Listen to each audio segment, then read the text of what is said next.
चलिए भाई, सो लागत बहुत जरूरी है प्रॉफिट के फिक्सेशन के लिए जानना। मैथ्स में लोग पढ़ते हैं SP equals to CP plus P. तो एसपी का मतलब हो गया समोसा पकौड़ी, सेलिंग प्राइस। सीपी का मतलब हो गया कॉस्ट प्राइस, छोला पकौड़ी नहीं होता था। और पी का मतलब प्राइस। समझ में आ गई बात सबको? समझ में आ गई? तो सब लोग अपनी अपनी कॉपी में हेडिंग डाल दें कॉन्सेप्ट ऑफ प्राइस और concept of cost, not price. तो कॉन्सेप्ट ऑफ कॉस्ट में आपको बताया जाएगा कि अगर हम लॉन्ग रन शॉर्ट रन की बात कर रहे हैं प्रोडक्शन में, तो प्रोडक्शन फंक्शन में हमने ये पढ़ा कि कितने इनपुट में कितना आउटपुट होगा। अब इनपुट होगा, अगर लॉ वेरिएबल प्रोपोर्शंस की बात करें तो एक फैक्टर फिक्स्ड है दैट इज कैपिटल, और एक फैक्टर वेरिएबल है दैट इज लेबर। तो लेबर को जो आप पैसे देंगे वो वेरी करते जाएंगे, बट कैपिटल पे जो आप खर्च करेंगे वो फिक्स रहेगा। तो जैसे शॉर्ट रन में हमारे पास एक फैक्टर फिक्स और एक वेरिएबल, तो कॉस्ट में भी ऐसा ही होता है। एक फैक्टर फिक्स है तो उसकी कॉस्ट फिक्स्ड कॉस्ट, और एक फैक्टर वेरिएबल है तो उसकी कॉस्ट वेरिएबल कॉस्ट। तो इनपुट को जो भी रेम्युनरेशन दिया जाएगा that is called as cost basically. Long run में सारे फैक्टर्स वेरिएबल होते थे तो सारी की सारी कॉस्ट वेरिएबल हो जाएगी। So please put the heading in the copies, concept of cost. चलो, ये बात सबको समझ में आ गई कॉन्सेप्ट ऑफ कॉस्ट क्या होता है? तो फिर से सुन लीजिए एक बार। शॉर्ट रन की बात करेंगे तो दो फैक्टर्स हैं, एक लेबर जो वेरिएबल और कैपिटल जो फिक्स्ड। कैपिटल को जो कॉस्ट देंगे वो फिक्स्ड कॉस्ट, और लेबर को जो कॉस्ट देंगे वो वेरिएबल। दोनों को मिला देंगे तो टोटल कॉस्ट हो जाएगी। फाइन। लॉन्ग रन में सारे के सारे फैक्टर्स वेरिएबल हो जाएंगे तो सारी कॉस्ट वेरिएबल ही हो जाएगी। तो लेट्स अंडरस्टैंड कॉस्ट का मतलब क्या होता है। Cost are incurred as a result of production. और कॉस्ट में बच्चों तीन चीजें होती हैं। One is called as implicit cost, second is explicit, और तीसरा नॉर्मल प्रॉफिट। सर प्रॉफिट भी कॉस्ट होता है? बिल्कुल, ध्यान से सुनिएगा, ध्यान से सुनिएगा। अगर हम अकाउंट्स की बात करें तो हमने जो रेंट पे किया इट इज आर कॉस्ट, हमने जो वेजेस पे की इट इज आर कॉस्ट, और हमने जो इंटरेस्ट पे किया it is our cost. Factory लगाई है, 1 लाख रुपए रेंट दिया और 1 लाख पीस पेन बन गया, तो एक पेन बनाने का किराया 1 रुपए। फैक्ट्री सेटअप की है, 5 लाख रुपए वेजेस दिए हैं और 1 लाख पेन बने हैं, तो एक पेन पे वेजेस कितनी हो गई? 5 रुपए। फैक्ट्री लगाई है, 2 लाख रुपए इंटरेस्ट दिया और 1 लाख पेन बने हैं, तो एक पेन की कॉस्ट इंटरेस्ट की कितनी हो गई? 2 रुपए। Correct children? What is 5 + 1? 6 + 2। Simple as that. 8 रुपए हो गया। अब आप इसमें ऐड करेंगे प्रॉफिट, लेटस से 3 रुपए। तो what is your selling price? What? 11। समझ में आ गया? And what is your profit? 3। इतनी बात समझ में आती है? बट जब हम इकोनॉमिक्स की बात करते हैं बच्चों, तो rent is ultimately paid for which factor of production? Land. Wages are paid for which factor of production? Labor. Interest is paid for which FOP? Capital. And children, profit is given to whom? Entrepreneur. तो economics में all payments which are made to the factors of production, children, is basically titled as cost. But accountancy में profit is not a part of cost. Economics में profit is also a part of cost, क्योंकि economics में cost की definition होती है all payments made to FOPs. तो जितना payment आपने एफओपी को किया वो सब आपकी कॉस्ट है। अकाउंटेंसी में कॉस्ट में रेंट, वेजेस, इंटरेस्ट आता है, प्रॉफिट नहीं आता। इकोनॉमिक कॉस्ट में प्रॉफिट भी आएगा। तो ये समझ में आ गया why it is said that cost includes profit? समझ में आ गया? तो अब मान लीजिए कि आपने 1 रुपए रेंट पे किया चिल्ड्रन, देयर आफ्टर वेजेस पे किया आपने 5 रुपए, 2 रुपए इंटरेस्ट और 3 रुपए profit. What is titled as your total cost children? 11 रुपए। तो अकाउंटिंग कॉस्ट हमेशा कम होगी, इकोनॉमिक कॉस्ट हमेशा ज्यादा होगी। नहीं समझे? पक्का? अब मान लेते हैं कि आप प्रोडक्ट को लेटेस्ट से मार्केट में सेल कर रहे हैं और आपने 14 रुपीज में सेल किया। कितने में? 14। तो अकाउंटिंग की डेफिनेशन में your profit would be 6 rupee. Sir कैसे? 8 रुपए का सामान कितने में बिका? 14 में, तो कितना प्रॉफिट कमाया? 6 रुपए। और अगर हम यहाँ पे प्रोडक्ट को बेच रहे हैं 14 रुपए में चल रहे हैं, तो हमारा प्रॉफिट कितना होगा? गलत जवाब। 3 रुपए में से आप डेफिनेशन अप्लाई करेंगे चिल्ड्रन, नॉर्मल प्रॉफिट, और ये जो एक्स्ट्रा 3 रुपए आपने यहां पे कमाया, इस 3 रुपए को बच्चों आप आंसर अप करेंगे what is known as super normal profit. तो अकाउंटेंसी का प्रॉफिट 6 रुपए, इकोनॉमिक्स में 3 रुपए का नॉर्मल प्रॉफिट और 3 रुपए का सुपर नॉर्मल प्रॉफिट। तो अकाउंटेंसी में सुपर नॉर्मल प्रॉफिट का कैलकुलेशन और नॉर्मल प्रॉफिट का कैलकुलेशन अलग से नहीं होता। इकोनॉमिक्स में दे आर डिफाइंड सेपरेटली। तो ये 3 रुपए कॉस्ट का पार्ट है चिल्ड्रन, बट ये वाला 3 रुपए कॉस्ट का पार्ट नहीं है। तो कभी कभी होता है ना, शॉपकीपर कहता है अरे भाभी जी 10 रुपए का सामान आपको 10 में बेच रहे हैं, कुछ कमा नहीं रहे हैं। अब आप मम्मी के साथ थे, झूठ बोला, मैं झूठा एक नंबर का, क्योंकि सर ने बोला इकोनॉमिक्स में कॉस्ट में नॉर्मल प्रॉफिट जुड़ा रहता है। तो ये नॉर्मल प्रॉफिट कमा रहा है, क्या नहीं कमा रहा? Super normal. तो सुपर नॉर्मल और नॉर्मल कभी अमाउंट के बेसिस पे नहीं होते हैं। Which is included in cost? Normal. जो उसके भी ऊपर वसूला गया वो सुपर नॉर्मल। तो ये समझ में आ गया what is normal profit and why it is a part of cost. अब सर ये इम्प्लिसिट और एक्सप्लिसिट क्या होता है? जिस कॉस्ट के लिए हमारी जेब से पैसे जाएं उसे क्या बोलते हैं? एक्सप्लिसिट। और जो कॉस्ट सिर्फ और सिर्फ अक्रूड है, अक्रूड का मतलब आपने किसी को दिया नहीं पैसा।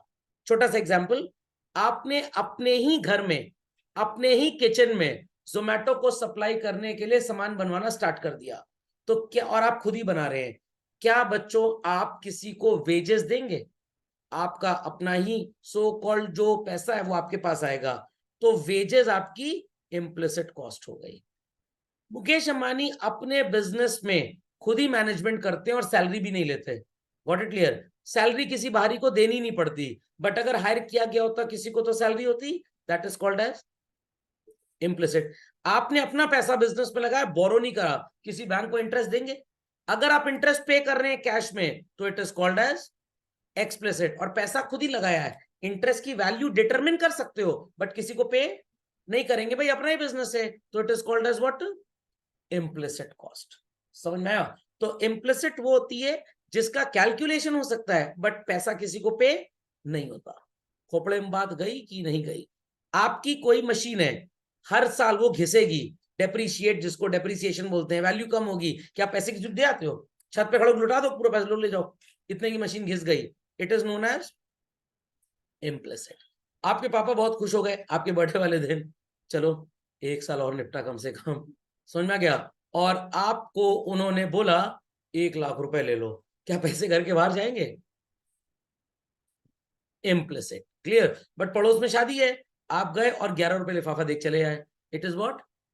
एक्सप्लिसिट। समझ में आई बात कि नहीं? तो वो कॉस्ट जो जेब से आउटफ्लो हो रही है, पे हो रही है, वो एक्सप्लिसिट, और जो जेब से जा नहीं रही, it is implicit. Understood this और नॉट? पक्का? तो प्लीज इसको नोट डाउन कर लीजिए। अकाउंटिंग और इकोनॉमिक कॉस्ट में डिफरेंस समझ में आ गया? चलिए डू इट क्विकली। नॉर्मल और सुपर नॉर्मल एकदम सिंपल है, जो कॉस्ट के अंदर जुड़ा हुआ है वो नॉर्मल, और जो उसके भी अलावा आपने लिया वो super normal.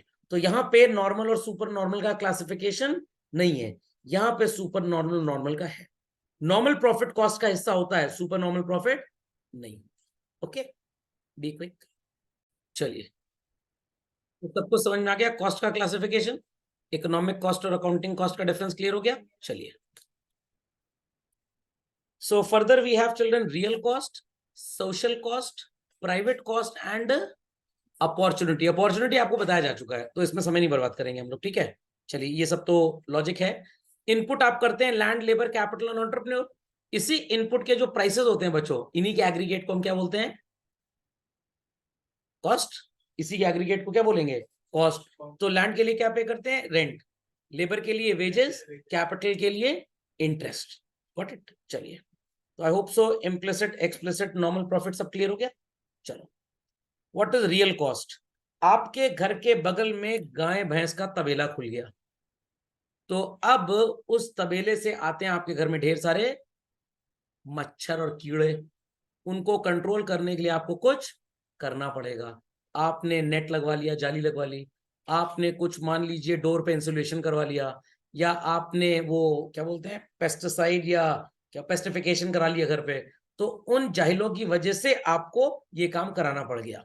This cost is called as real cost. समझ में आ गया? आपके स्कूल के सामने से ढेर सारे ट्रक वगैरह निकलते हैं, बाहर लिखा भी होता है नो हॉन्किंग प्लीज, और वहां आके नालायक हॉर्न बजाते हैं। तो आपके स्कूल ने सो कॉल्ड थोड़ा कंस्ट्रक्शन वॉल को साउंड प्रूफ बनवा दिया, this is called as social cost. आप तो गाड़ी ठीक से चला रहे हैं, सामने वाले मनुष्य का भरोसा नहीं कैसे चलाएगा और आपको ठोकना देखे लगे, तो उसके लिए आपको क्या करना पड़ेगा?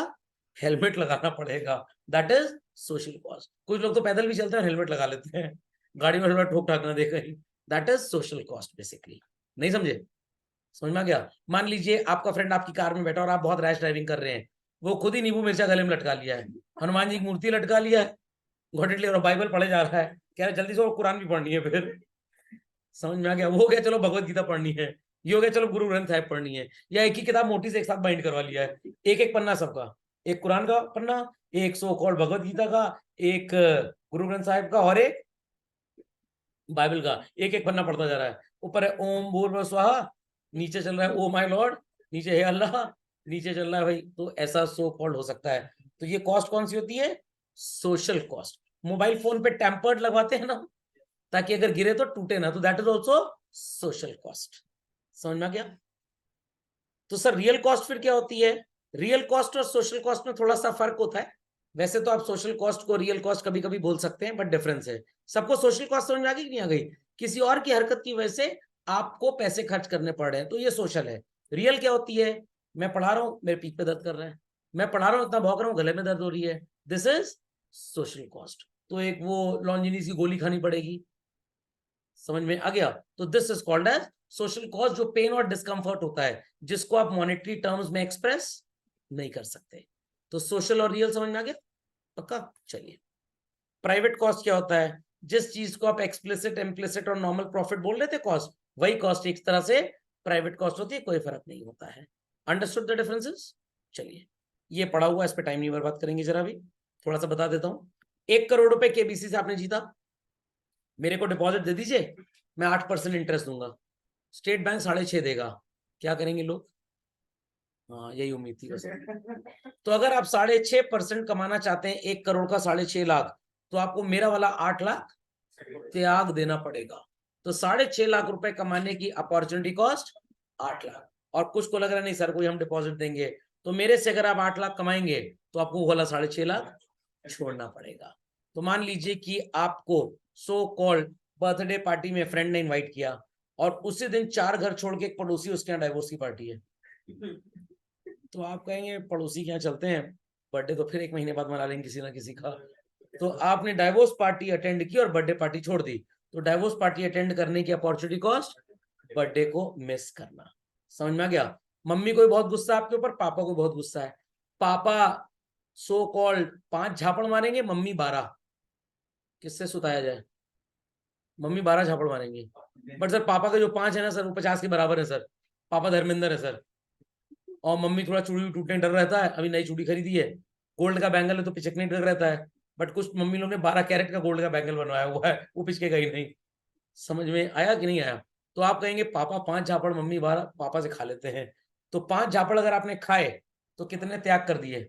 तो 5 झापड़ खाने की अपॉर्चुनिटी कॉस्ट 12 झापड़ है। और कुछ कह रहे नहीं नहीं नहीं, हम तो मम्मी की साइड है हमेशा, तो मम्मी के 12 झापड़ खाने की अपॉर्चुनिटी कॉस्ट 5 झापड़ है। समझ में आया कि नहीं? ताज और मुगल शेरेटन दोनों जगह आपको इनविटेशन आया है, दोनों जगह इनविटेशन आया है। तो ताज में अगर आप पार्टी अटेंड करते हैं तो opportunity cost Mughal Sheraton, Mughal Sheraton में पार्टी अटेंड कर रहे हैं तो opportunity cost Taj. Simple as that. कल मॉर्निंग में आपका एग्जाम है, मॉर्निंग में एग्जाम है, और कल मॉर्निंग में ही आईपीएल का क्रिकेट मैच भी है। एग्जाम अगर छूट भी जाए आईपीएल क्रिकेट मैच की वजह से तो नुकसान नहीं होगा, क्योंकि रेट चल रहा है आईपीएल में 1 का 1 करोड़, 1 रुपए लगाइए 1 करोड़ जीतिए। तो आपने आईपीएल में चलते हैं, फेल भी हो गए अगर तो फीस पूरे साल भर की भर दीजिए, कोई टेंशन की बात नहीं है। तो आपने आईपीएल पे बेट किया और मैच जाके देख रहे थे, और एग्जाम देने नहीं गए, और 50,000 रुपए अगले साल फिर से स्कूल में फीस जमा करनी पड़ेगी। तो 1 करोड़ कमाने के लिए 50,000 झेलना पड़ेगा, दैट इज अपॉर्चुनिटी कॉस्ट। और जो डरपोक एग्जाम देने चले गए उनकी अपॉर्चुनिटी कॉस्ट 1 करोड़। तो opportunity lost is opportunity cost. नहीं समझ में आया? छोटे बच्चे होते हैं, मम्मी पापा से खिलौनों की जिद करते हैं, मम्मी पापा 2 झापड़ मारते दलितर तब भी नहीं सुनते हैं, उनका काम ही है सूतने का, डेली मार खाएंगे वो लोग। ओके, अब मम्मी ने चॉइस दी, एक खिलौना 500 का है, एक 600 का है। 600 वाला 1 साल चलेगा, 500 वाला 1 महीने चलेगा। बच्चा कह रहा है मैं 500 वाला लूंगा। तो 500 वाला खिलौना अगर ले लिया, क्यों सर बच्चा ऐसे बोल रहा है, सस्ता इस वजह से 1 महीना फिर मिलेगा। तो 500 वाला खिलौना अगर ले लिया तो कितने वाला छोड़ दिया? तो 500 वाला खिलौना खरीदने की अपॉर्चुनिटी कॉस्ट 600, और जिसने 600 वाला खिलौना ले लिया उसकी अपॉर्चुनिटी कॉस्ट 500 रुपए। तो आपने रेबेन का ग्लास खरीदा, सन ग्लास, और आपने वो दूसरा और कंपनी बताइए कोई ऐसा वाला चश्मा, अरमानी। तो आपने रेबेन खरीदा, अरमानी नहीं खरीदा। तो रेबेन खरीदने की अपॉर्चुनिटी कॉस्ट अरमानी, और अरमानी खरीदने की अपॉर्चुनिटी कॉस्ट रेबेन। तो हमारे तो अरमानी है बस, कि अरमानी आएगा। चलिए, तो ये सब तो आपने पढ़ा हुआ है, पीपीएफ पढ़ा, इसकी बात नहीं करेंगे हम लोग। तो बच्चों सबसे पहले आप कॉस्ट देखेंगे, cost in short run. Short run में अगर लोगों को याद हो, we had 2 factors of production children, one was fixed जिसे क्या बोलते थे, capital, and other was variable जिसे क्या बोलते थे, लेबर। तो लेबर पे जो कॉस्ट खर्च होगी children, that would be called as variable cost. कौन सी कॉस्ट?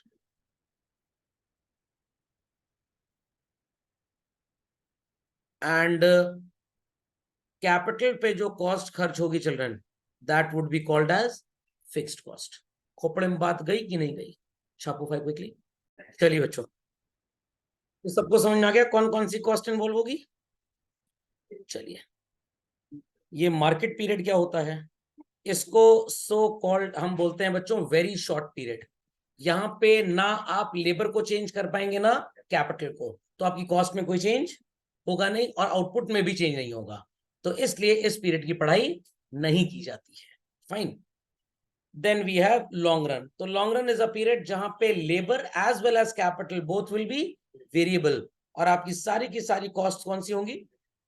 Variable cost. ये अभी लिखने की जरूरत नहीं है, ये नोट्स अपडेट मत करिए, बिकॉज पहले हम शॉर्ट रन पढ़ेंगे।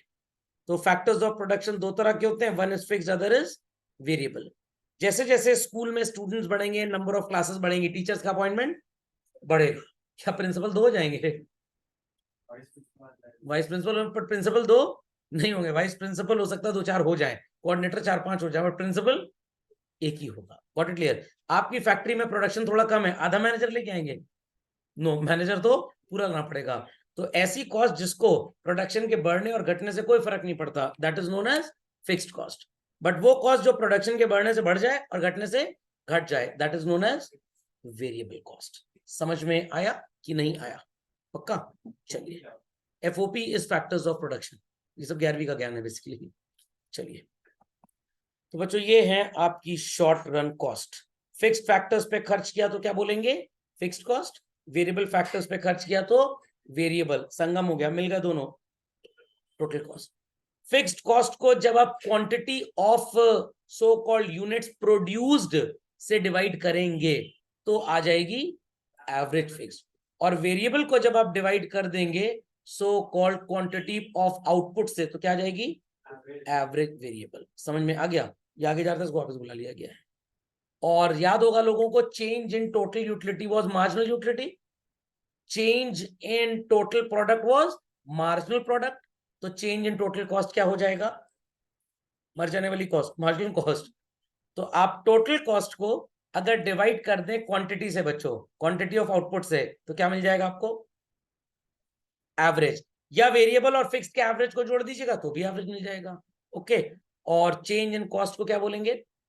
Marginal cost. सर ये क्यों पढ़ रहे हैं, इसका फायदा क्या है? मैं आपको एक एग्जांपल देता हूं।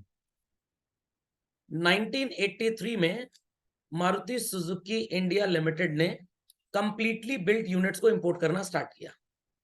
1985 तक उनको लगा कि कंट्री में हमारी एक्सेप्टेबिलिटी है, तो उन्होंने proper full fledged production plant launch कर दिया। 2020 ले लेते हैं चलिए, या 18 मान लीजिए। 2018 में मारुति 800 जैसे प्रोडक्ट को पूरी तरह से डिसकंटिन्यू कर दिया और ऑल्टो 800 उसकी जगह पे लॉन्च कर दी। और अभी 1 अप्रैल 2022 से ऑल्टो 800 को भी डिसकंटिन्यू कर दिया और अब सबसे सस्ती गाड़ी इनकी ऑल्टो K10 है। सर ऐसा क्यों किया? क्योंकि जिस टेक्नोलॉजी पे मारुति 800 1983 में लॉन्च हुई थी, 85 में उसको पहली बार चेंज किया। ये मॉडल 1996 तक ऐसे ही चलता रहा। 96 में हुंडई जब आया, टाटा की गाड़ियां जब आनी स्टार्ट होनी थी, इन्होंने वर्जन 98 के नाम से नई गाड़ी लॉन्च कर दी। उसके बाद हर साल के साल ये चेंज होता रहा। पैसे भी खर्च किए, जितना जितना ज्यादा पैसा इन्होंने खर्च किया उस हिसाब से इनको मार्केट में एक्सेप्टेबिलिटी मिलती रही। तो एक्स्ट्रा कॉस्ट जो इन्होंने खर्च की वो इनकी टोटल कॉस्ट को बढ़ा रही थी। This increase was known as what? तो every penny of marginal cost, every amount of total cost that they are spending more was giving them market का revenue. But 2020 में गवर्नमेंट बड़ी स्ट्रिक्ट हो गई पोल्यूशन नॉर्म्स को लेकर। Bharat stage 6, Bharat stage 5 ऐसे norms आते रहते हैं। तो BS4 BS5 नॉर्म्स जब आए तो मारुति वालों को बोला कि भाई या तो इस गाड़ी को डिसकंटिन्यू करिए या तो इसके इंजन को अपग्रेड करिए। फर्दर इसके इंजन को अपग्रेड करने में मारुति के सामने दो प्रॉब्लम्स आई। पहली, इंजन को 3 सिलेंडर से 4 सिलेंडर करना पड़ेगा। सर सिलेंडर गाड़ी के अंदर कहां जाएगा?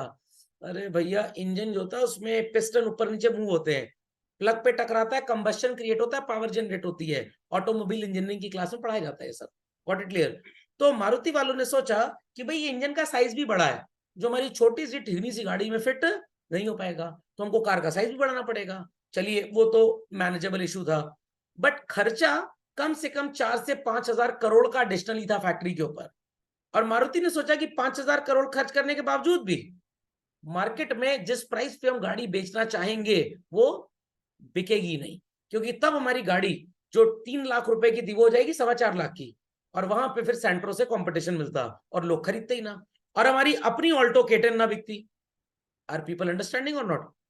हाफ पेंट का प्राइस किलर वालों ने इतना बढ़ा दिया कि वो जीन्स के बराबर पहुंच गई। हाफ पेंट मिल रही है 3999 की, जीन्स मिल रही है 4999 की। लोग क्या कहेंगे? जीन्स खरीद लो, कुछ दिन बाद काट के पहन लेंगे। समझ में आई बात की नहीं? तो मारुति ने सोचा कि बेटर इसको डिसकंटिन्यू कर दें और ऑल्टो K10 पे ही फोकस करें। तो यहां पे अगर कंपनी अपनी कॉस्ट का एनालिसिस नहीं कर पाती तो क्या इसको चलाने की या बंद करने की डिसीजन ले पाती?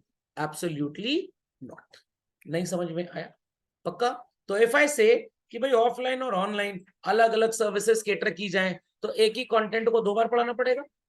एक कंटेंट को जब 2 बार पढ़ाएंगे तो व्हाट विल हैपन? मेरे एफर्ट्स बढ़ जाएंगे बट रेवेन्यू तो आएगा नहीं। तो थोड़े से पैसे खर्च करें, सिस्टम को डिजिटलाइज कर लें एंड चीजों को पैरेलली चलाया जाए, तो कॉस्ट का इंक्रीज होगा बट उससे कहीं ज्यादा रेवेन्यू का इंक्रीज होगा।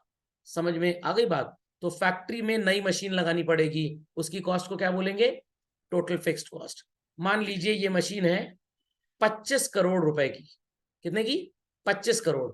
और 1 करोड़ यूनिट्स ये आउटपुट देने के बाद एकदम जीरो हो जाएगी।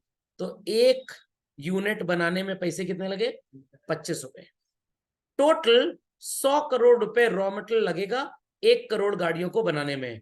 तो रॉ मटेरियल की कॉस्ट कितनी हो गई? 100 रुपए। What is the total cost per car? 125 lakh. समझ में आ गई बात? पक्का? अब कंपनी को नया प्लांट सेटअप करना है तो इसमें कम से कम 20% इंक्रीज होगा।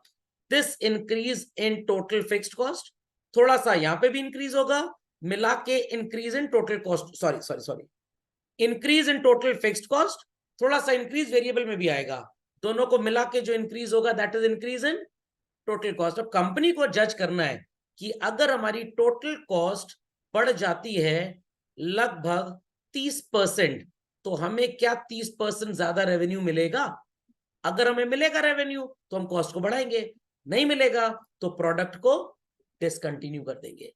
इस इंक्रीज और डिक्रीज चेंज इन कॉस्ट को क्या नाम दिया लोगों ने? मर जाने वाली cost. Answer marginal cost. Toyota का एग्जांपल ले लीजिए। इंडिया में जब आए सबसे पहले गाड़ी लॉन्च की क्वालिस, 4 5 6 साल दनादन बिकी वो गाड़ी। अब लग रहा है कि मार्केट एक्सेप्टेबिलिटी नहीं है, इसका बूम आ चुका है, अब ये डिक्लाइन स्टेज पे जा रही है, तो चेंज करके इनोवा ले आए। इनोवा भी 5-7 साल बढ़िया बिकी। अब भाई इसकी भी एक्सेप्टेबिलिटी नहीं है, तो इनोवा क्रिस्टा लॉन्च कर दी।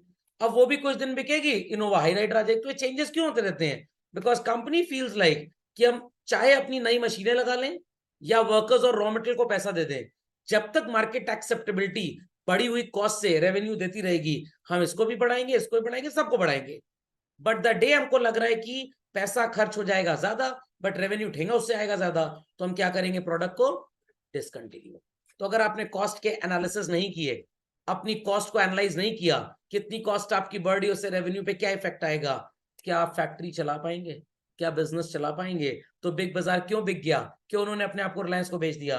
क्योंकि उनको लग रहा था कि आने वाले टाइम में हम जो भी कॉस्ट खर्च करेंगे उससे हमको रेवेन्यू मिलेगा ही नहीं मिलेगा। क्यों बिजनेसमैन, क्यों स्कूल अपनी ब्रांच ओपन करते हैं? क्योंकि उनको पता है बिल्डिंग का कॉस्ट फिक्स्ड कॉस्ट, लैंड की कॉस्ट फ्री कॉस्ट। वो तो म्युनिसिपल कॉर्पोरेशन फोकट में देता है एक तरह से। स्कूल बनाना है, म्युनिसिपल कॉर्पोरेशन को क्या फायदा, गवर्नमेंट को क्या फायदा? भैया प्राइवेट पर्सन है, 100 करोड़ रुपए स्कूल में लगा रहा है, दे दो जमीन फ्री में, नहीं तो बच्चों को पढ़ाने की जिम्मेदारी सरकार की बनेगी। हमारी ना औकात है, ना हैसियत है, ना पढ़ाने लायक है, तो दे दो फ्री में। तो स्कूलों को जमीनें सस्ती मिलती हैं। समझ में आया कि नहीं आया? प्लस जब स्कूल में बच्चे पढ़ लिख के निकलेंगे, नॉलेजेबल होंगे, सब नहीं मतलब जो पढ़ लिख निकलेंगे, कुछ तो सिर्फ फीस देने और टाइम पास करने जाते हैं, कुछ झूला झूलने जाता है चिबिली चिबिली टाइप। Got it clear? तो वो कल को बिजनेस सेटअप करेंगे, सरकार को टैक्स देंगे, तो जितना नुकसान फोकट के लैंड में सफर किया सबका सब कवर, लॉन्ग टर्म परस्पेक्टिव। समझ में आ रही बात की नहीं? तो स्कूल की बिल्डिंग फिक्स्ड कॉस्ट, टीचर की तनख्वाह वेरिएबल, टीचर तभी रखेंगे जब बच्चा आएगा। सर पहले मान लिए टीचर को एम्प्लॉय कर लिया और बच्चे ना आए, कोई स्कूल पागल नहीं होता है। टीचर तो 2 दिन में मिल जाएगा, कोई टेंशन की बात नहीं। एडवर्टाइजमेंट निकालना है, 100 कूद जाएंगे, जिसमें पढ़ाने वाले शायद एक भी ना हो, बट क्लास में खड़े होने वाले पुतले मिल जाएंगे आपको। ओके, तो अब स्कूल ने फिक्स्ड कॉस्ट वेरिएबल कॉस्ट खर्च की। अब स्कूल को एक नया सब्जेक्ट इंट्रोड्यूस करना है। सर क्या है सब्जेक्ट का नाम? सब्जेक्ट का नाम है आईपीएल स्टडीज। लोग खूब गैम्बलिंग वगैरह कर रहे हैं बच्चे भी आजकल, या सट्टा स्टडीज, गैम्बलिंग स्टडीज, और इसके लिए मोदी जी को बुलाया जा रहा है। कौन से मोदी जी? प्रधानमंत्री मोदी जी नहीं, नीरव मोदी भी नहीं, एक और जो मोदी जी थे पहले, जो आईपीएल में गबन करके भागे थे। चलिए गूगल देख लीजिएगा, मिल जाएगा। अब स्कूल सोच रहा है कि सब्जेक्ट को इंट्रोड्यूस करने में जो एक्स्ट्रा लैब, सर लैब कैसे होगी?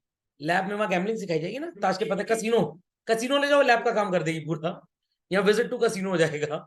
ओके, तो खर्चा जो आएगा उसके हिसाब से स्टूडेंट्स फीस देंगे या नहीं देंगे। तो इन सारी कॉस्ट को, इंक्रीज इन कॉस्ट का ही जजमेंट हमें बताएगा कि हमें ये फैसिलिटीज लेनी चाहिए या नहीं, अन्यथा हम ये काम नहीं करेंगे। तो कॉस्ट का डिटर्मिनेशन, कॉस्ट की study is or not an important parameter to be known children, is an important parameter. समझ में आ गया? चलिए, तो आज की सेवाएं यही समाप्त होती हैं। अगला प्रसारण इसी केंद्र से।